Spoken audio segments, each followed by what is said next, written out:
અમદાવાદમાં હવાનું પ્રદૂષણ ચિંતાજનક સ્તરે પહોંચ્યું છે।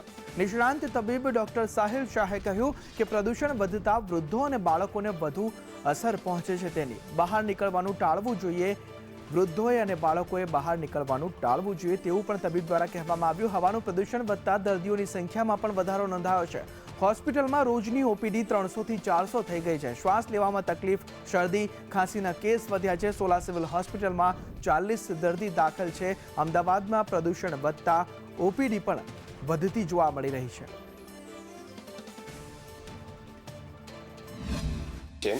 એના લીધે આપણે જોવા જઈએ તો બાળકો હોય કે વૃદ્ધો હોય, ઓન એન્ડ એવરેજ 300 થી 400 કેસ ડેલી આવી રહ્યા છે। અસ્થમાના પેશન્ટ્સ હોય, COPDના પેશન્ટ્સ હોય કે જે લોકોને શ્વાસ બહાર કાઢવામાં તકલીફ થતી હોય, એ બધું અત્યારે ખાસ વધારે જોવામાં આવી રહ્યું છે।